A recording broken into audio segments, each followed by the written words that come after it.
والصلاة والسلام على سيد الأنبياء والمرسلين وعلى آله وأصحابه الطيبين الطاهرين أما بعد فأعوذ بالله من الشيطان الرجيم بسم الله الرحمن الرحيم والتين والزيتون وطور سينين وهذا البلد الأمين لقد خلقنا الإنسان في أحسن تقويم صدق الله العظيم غوث اعظم بمن بے سر و ساما مدد قبل دین مدد کعبہ ایمان مدد انتظار کرم تست من عینی رائے خدا جو خدا بین و خدا دا مدد بگرداب بلا افتاد کشتی ضعیفانو شکستہ رات و پشتی بحق کے خواجہ عثمان ہارون مدد کن مدد کن مدد کن یا معین الدین چشتی۔ انتہائی احترام و عقیدت کے ساتھ اپنے اور ساری کائنات کے مرکز عقیدت انیس بے کساں چارہ ساز درد منداں ہم غریبوں کے غم گسار ہم فقیروں کی ثروت شہر یار ارم تاجدار حرم نوبہار شفاعت شب اسرا کی دولہا نوشے بزم جنت دانائے سبل مولائے کل ختم الرسل خسرو خوباں سیاح لامکاں وجہ کن فکاں در اللہ المکنون سر اللہ المخزون عالم ما کانا وما یکون آب و گل انبیاء جان و دل اصفیاء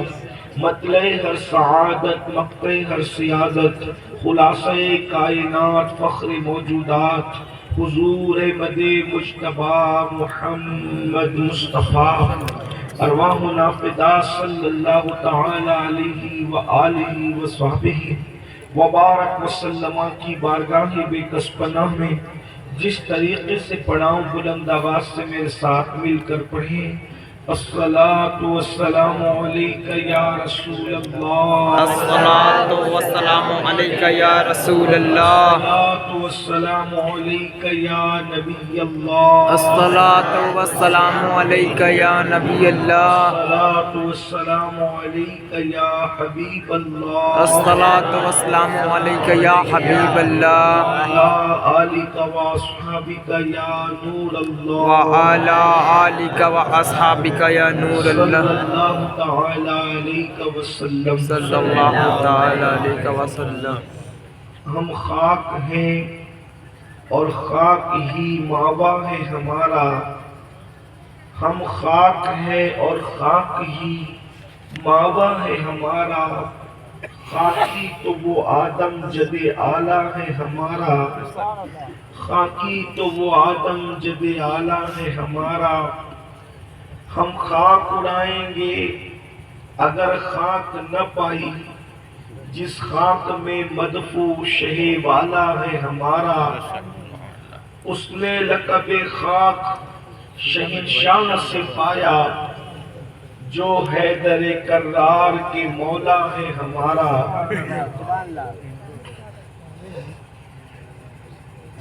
ہے خاک سے تعمیر مزار شہ کونین، ہے خاک سے تعمیر مزار شہ کونین، اس خاک سے معمور ہی قبلہ ہے ہمارا۔ آج کی یہ محفل سواد اعظم اہل سنت و جماعت کی عالمگیر تحریک سنی دعوت اسلامی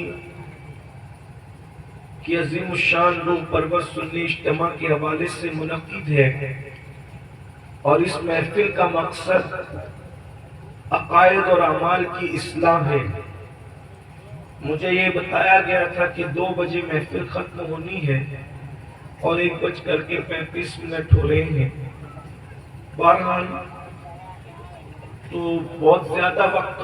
ہمارے پاس ہے بھی نہیں، اور بہت دیر تک کہ آپ کو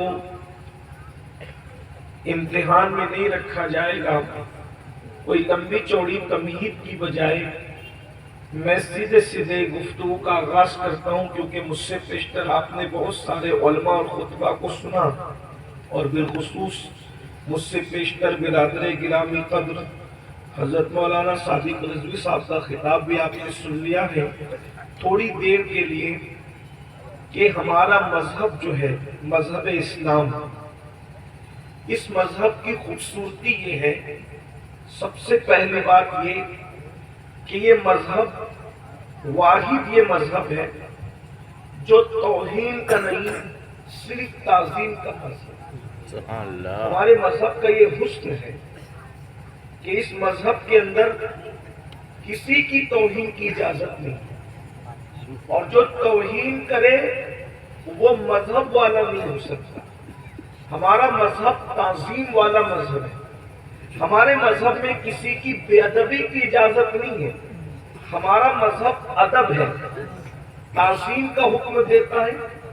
ادب کا حکم دیتا ہے۔ ہمارے مذہب کے اندر نفرتوں کو تقسیم کرنے کی اجازت نہیں ہے،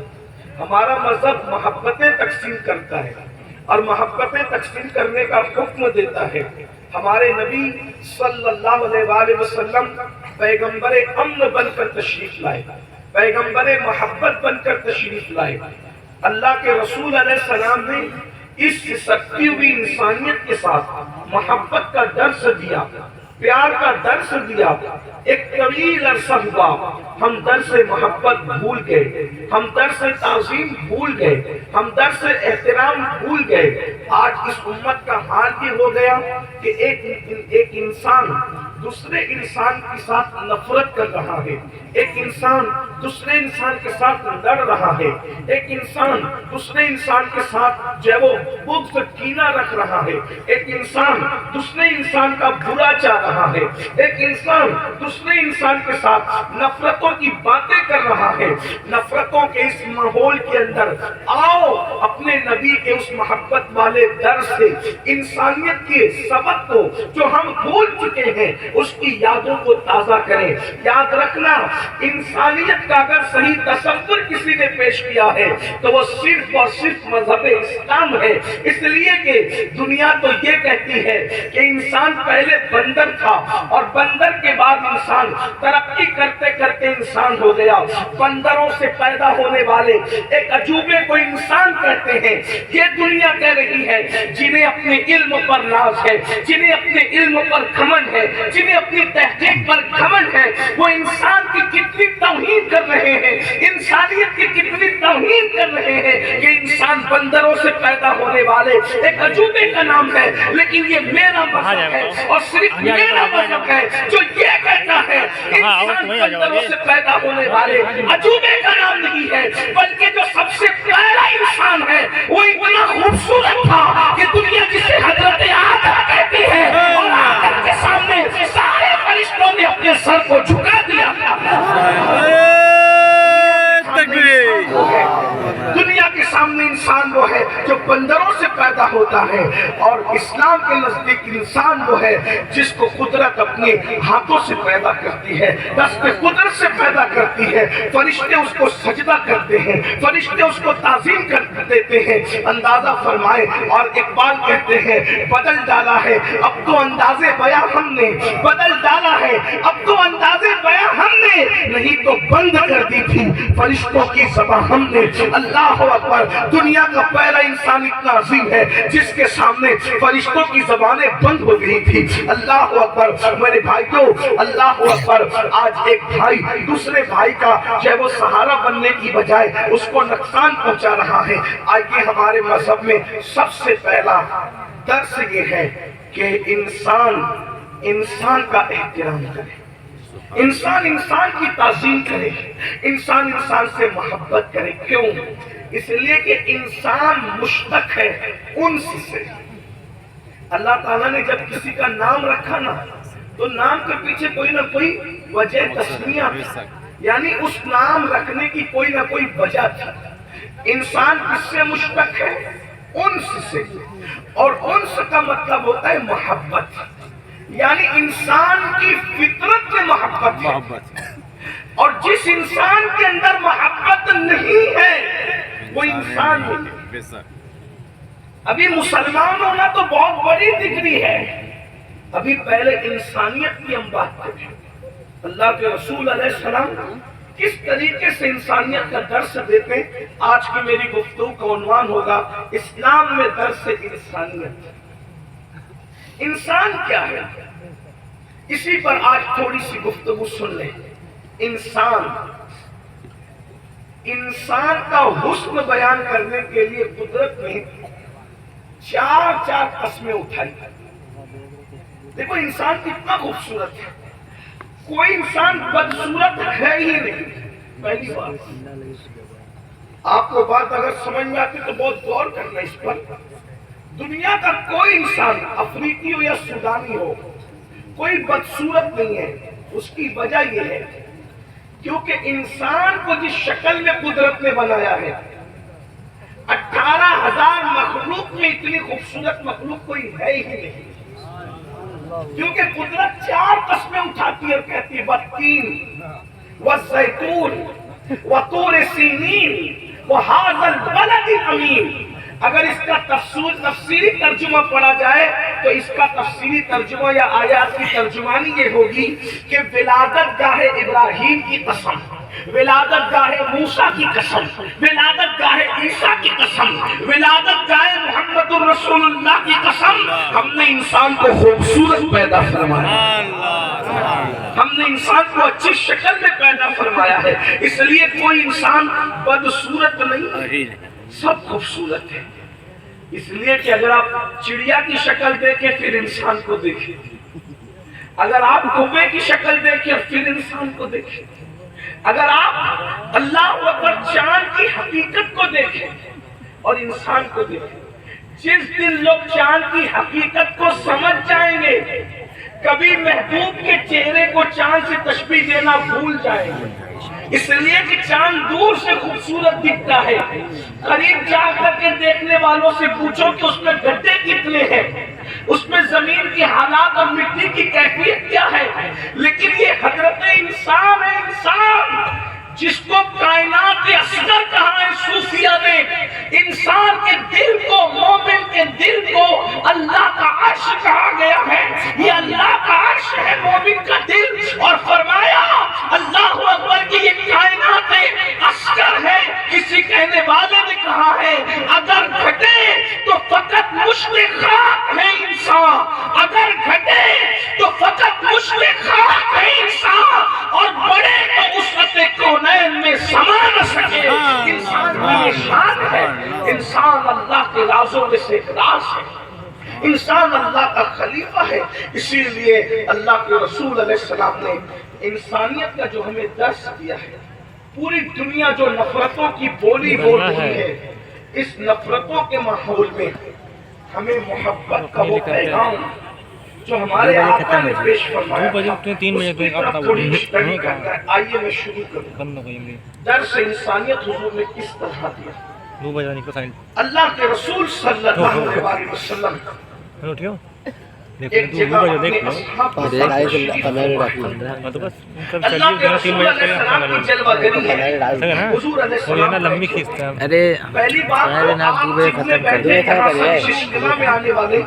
ان کو یقین ہے اور وہ سب جانتے ہیں مجھے دہرانے کی ضرورت نہیں کہ اللہ کی مخلوق میں حضور سے بڑا اللہ نے کسی کو پیدا ہی نہیں. یہ ہمارا عقیدہ ہے الحمدللہ. بلکہ جبریل جیسا سید الملائکہ جو سدرۃ المنتہا پر رہتے ہیں وہ بھی شب معراج رسول اللہ کے قلبوں پر اپنی پیشانی رکھ کر کے یہ بتا رہے ہیں کہ جبریل کی پیشانی جس کے قلبے پر ہے دیکھ لو وہ آمنہ کے لال محمد رسول اللہ کی ذات ہے. یہ ہمارے نبی کی شان ہے. بتائیں جب قلبے پر جبریل اپنی پیشانی ملے تو اندازہ کرے جبریل جیسا فرشتہ جس کے قلبے پہ پیشانی ملتا ہے جب ان کے قلبے کا یہ عالم ہے تو ان کے سر انور کا عالم ہے. بلکہ میرے امام تو کہتے ہیں تاج روح القدس کے موتی جسے سجدہ کرے، تاج روح القدس کے موتی جسے سجدہ کرے رکھتی ہے کتنا وقار اللہ اکبر ایڑیاں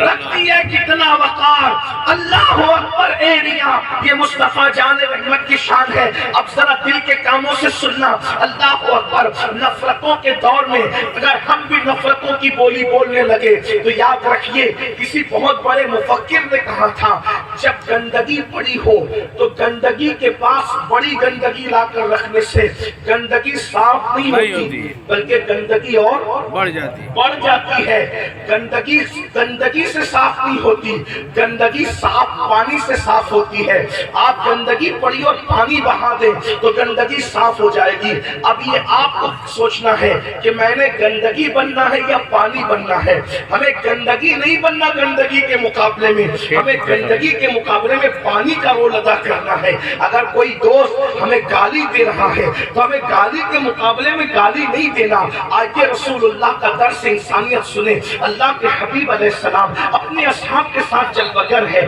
مصطفیٰ جان رحمت کی جلوگری ہے ایک جنازہ جا رہا ہے اب ذرا اس جنازے پر بھی توجہ کرنا میں تھوڑا سا آپ کے ذہن کو اس جنازے کی طرف جو وہ متوجہ کرنا چاہتا ہوں جنازے کے متعلق لوگوں کو نہیں پتا ہے کہ اس جنازے کے اندر کون ہے اس لیے کہ اور ایک بات یہ بھی یاد رکھنا جنازے کے اندر جو سو رہا ہے اس سے کس کا مفاد وابستہ ہو سکتا ہے اس لیے کہ آدمی اگر کسی کی تعریف کرتا ہے تو کوئی نہ کوئی مفاد وابستہ ہوتا ہے زیادہ تر اسی طرح سے کسی کا احترام کرتا ہے تو بھی کوئی نہ کوئی مفاد وابستہ جو بھی ہو سکتا ہے لیکن ہوتا ہے لیکن ایک مردہ ہے جنازے میں ہے وہ دیکھ بھی ویسے نہیں پا رہا جیسے زندہ عام طور پر دیکھتا ہے میں مردے کی روحانیت کی بات نہیں کر رہا ہوں ظاہری آنکھوں کی بات کر رہا ہوں اللہ اکبر بہرحال جنازے کے اندر مردہ سویا ہے جنازہ لوگ لے کر کے جا رہے ہیں لیکن میرے اور تمہارے نبی اس جنازے کو دیکھ کر اٹھ کر کھڑے ہو گئے اللہ کے رسول علیہ السلام جنازے کو دیکھ کر اٹھ کر کھڑے ہو گئے میں ناسخ اور منسوخ کا بھی کوئی ذکر نہیں کر رہا ہوں صرف اخلاق مصطفیٰ کا تذکرہ کر رہا ہوں اس حدیث کو المعجم الکبیر کے اندر لکھا گیا ہے اللہ اکبر اب توجہ فرمائے اللہ کے رسول علیہ السلام ایک جنازے کو دیکھ کر اٹھ کر کھڑے ہو گئے صحابہ کرام نے عرض کیا یا رسول اللہ صلی اللہ علیہ وسلم ہمارے ماں باپ پر قربان کہ آپ کیوں اٹھ کر کھڑے ہو گئے کس کی وجہ سے اٹھ کر کھڑے ہو گئے تو اللہ کے حبیب علیہ السلام نے اس جنازے کی طرف اشارہ کیا اور ارشاد فرمایا کہ یہ جنازے کے لیے میں اٹھ کر کے کھڑا ہو گیا جنازے کے لیے ایک گھنٹہ لگ گیا اے اللہ کے سچے رسول یہ جنازہ یہ جو جنازہ ہے وہ کسی مسلمان کا جنازہ نہیں ہے یہ جنازہ تو فلاں فلاں کافر کا جنازہ ہے یہ جنازہ تو فلاں فلاں کافر کا جنازہ ہے اللہ کے رسول علیہ السلام نے جواب کیا دیا جنازے میں کافر ہے مگر ہے تو انسان سبحان اللہ سبحان اللہ توجہ کریں آپ سبحان اللہ جناب میں پھر کہہ رہا ہوں علماء سے توجہ چاہتے ہیں کہ ناسخ و منسوخ کا ذکر میں نہیں کر رہا ہوں میں صرف یہ عرض کرنا چاہتا ہوں کہ اللہ کے حبیب علیہ السلام نے دنیا کو انسانیت کے حوالے سے سوچ کیا دی ہے وہاں تک کسی کی سوچ پہنچ ہی نہیں سکتی جو اللہ کے رسول علیہ السلام نے پیش فرمائی ہے فرمایا کافر ہے لیکن ہے تو انسان میرے بھائیوں آج ہم تعلقات کا احترام کرتے ہیں انسانیت کا احترام نہیں کرتے آج ہم لوگ رشتوں کا احترام کرتے ہیں انسانیت کا احترام نہیں کرتے انسانیت کا احترام ہم سب بھول چکے ہیں آپ کہیں گے وہ کیسے میں آپ کو ایک بات بتاتا ہوں دیکھو اگر میں مولانا سے کی عزت کر رہا ہوں تو اس لیے کر رہا ہوں کہ مولانا کے میرے تعلقات ہیں تو یہ احترام انسانیت نہیں ہے یہ تو احترام تعلقات ہے اگر میں حضرت سے پیار کر رہا ہوں ان سے کوئی رشتہ داری اس وجہ سے تو یہ احترام انسانیت نہیں ہے بلکہ یہ تو احترام رشتہ ہے احترام تعلق بعد میں ہے احترام رشتہ بعد میں ہے اسلام پہلے صرف احترام انسانیت کی بات کرتا ہے اور محبت انسانیت کی بات کرتا ہے آئیے اس کی دوسری مثال سن لیجئے اور پھر حیرت سے سر دھنیے کہ کائنات میں کوئی ایسا بھی وجود آیا کہ جس نے انسانیت کا کس طریقے سے درس کیا، محبت انسانیت کے حوالے سے سینوں میں کیسے پیار پیدا فرمایا۔ ایک مرتبہ ابتدائی اسلام کا دور ہے، اسلام کا ابتدائی دور ہے، اللہ کے سچے رسول صادق و مصدوق مصطفیٰ جان رحمت صلی اللہ علیہ وآلہ وسلم کسی ضروری کام سے تشریف لے جا رہے ہیں، آقا کریم جا رہے ہیں، قریب میں دیکھا کسی کے کراہنے کی آواز آ رہی ہے، کوئی کرا رہا ہے، ہائے ہائے ہائے، کوئی کرا رہا ہے، اس طریقے کی آواز نکال رہا ہے۔ میرے نبی کی شان ہے، حضور کسی کی تکلیف نہیں دیکھ سکتے، میرے نبی کی شان ہے، یہ نبی کا حوصلہ ہے، یہ کانٹوں پر تو چل سکتے ہیں، یہ پتھر تو کھا سکتے ہیں، یہ زخموں سے لہو لہان تو ہو سکتے ہیں، لیکن جب کوئی بے چین ہوتا ہے تو میرے نبی بے چین ہو جاتے ہیں، جب کوئی بے قرار ہوتا ہے میرے نبی بے قرار ہوتے ہیں، جب کوئی مضطرب ہوتا ہے میرے نبی مضطرب ہوتے ہیں۔ اللہ اکبر۔ میرے بھائیوں، میں اپنی بہنوں کی بھی توجہ چاہتا ہوں، اللہ اللہ، میرے آقا علیہ السلام نے کسی کے کراہنے کی آواز سنی اور میرے آقا کے قدم رک گئے، میرے سرکار کے قدم رک گئے۔ سرکار نے فرمایا کس کے کراہنے کی آواز آ رہی ہے، کون آہو بکا کر رہا ہے؟ اللہ اکبر۔ جب میرے آقا سے کیا گیا یا رسول اللہ صلی اللہ علیہ وآلہ وسلم، کہنے والے نے خوشی خوشی کہا، اس لیے کہ بات اس کے نزدیک خوشی کی تھی۔ اللہ اللہ، انسان جس منصب پر ہوتا ہے اسی مقام پر سوچتا ہے، اسی انداز سے سوچتا ہے۔ کہنے والے نے خوشی خوشی کہا یا رسول اللہ، وہ ابو جہل ہے نا، ابو جہل، اس کا وہ فلاں غلام ہے نا جو بہت زیادہ اس کی چاپلوسی کرتا تھا اور اس کی وجہ سے آپ کو اذیتیں دیتا تھا، آپ کو تکلیفیں پہنچاتا تھا، آپ کو ستاتا تھا۔ حضور اتنا بیمار پڑ گیا ہے، اب اس کے بچنے کی کوئی امید نہیں ہے، اور ابو جہل نے اس کو گھر سے نکال کر کے اس جھوپڑے میں، ٹوٹے جھوپڑے میں ڈال دیا ہے۔ اس کا کوئی پرسان حال نہیں ہے، بیماری کی وجہ سے وہ تڑپ رہا ہے۔ سچ کہنا مسلمانوں اور بہنوں کی بھی توجہ، اگر میں اور آپ ہوتے اس جگہ پر تو بولو ہماری خوشی کی انتہا نہ رہتی۔ یہ ہمیں ستاتا تھا، یہ ہمیں گالی دیتا تھا، یہ ہمیں دکھ پہنچاتا تھا، اچھا ہوا مجھے ستانے کی وجہ سے یہ سزا ملی ہے۔ یہ ہماری سوچ ہے، اگر ہمیں ستانے والا اس کا ایکسیڈنٹ ہو جائے تو ہماری سوچ یہ ہے کہ مجھے ستایا اس لیے اس کا ایکسیڈنٹ ہوا ہے۔ بھائی تو کیا ہے، میں کیا ہوں؟ اصل دین سیکھنے کی کوشش کرو۔ اللہ اکبر، اللہ اکبر۔ کہنے والے نے کہا آپ کو ستانے والا آگے بڑھ رہا ہے، جس کام سے حضور جا رہے تھے اس کام سے جانا چھوڑ دیا۔